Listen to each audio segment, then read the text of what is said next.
ফের করোনা আতঙ্ক ফিরে আসছে বাংলায়। চলতি মে মাসে রাজ্যে করোনা আক্রান্তের সংখ্যা দাঁড়ালো 24। শুধু কলকাতাতেই 2 জন নতুন করে আক্রান্ত হয়েছেন। বন্দর হাসপাতাল থেকে পাঠানো নমুনার পরীক্ষায় বেলেঘাটার NIRBI-তে ধরা পড়েছে করোনা সংক্রমণ। 2 জন করোনা পজিটিভ। বিষয়টি স্বাস্থ্য দপ্তরে উদ্বিগ্ন করেছে। সারা দেশে সক্রিয় আক্রান্তের সংখ্যা 1047। অন্যদিকে মালয়েশিয়া, সিঙ্গাপুর ও হংকং সহ এশিয়ায় বিভিন্ন দেশে সংক্রমণের হার আশঙ্কাজনকভাবে বাড়ছে।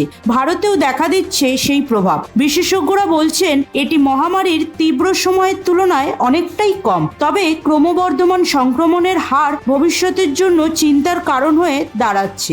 যদিও পরিস্থিতি এখনো নিয়ন্ত্রণে, তবুও সাবধানতা অবলম্বন করা অত্যন্ত জরুরি। স্বাস্থ্য দপ্তরের নির্দেশ অনুযায়ী কি কি বিষয় সাবধানতা অবলম্বন করবেন তা জেনে নিন। হালকা উপসর্গ থাকলে করোনার পরীক্ষা করান। জনবহুল স্থানে মাস্ক পরুন। নিয়মিত হাত ধুয়ে নিন। টিকা নেওয়া থাকলে সতর্ক থাকুন। স্বাস্থ্য দপ্তর পরিস্থিতির উপর কড়া নজর রাখছে। করোনা যেন ফিরে না আসে, তার জন্য আমাদের সবাইকে দায়িত্ব নিতে হবে।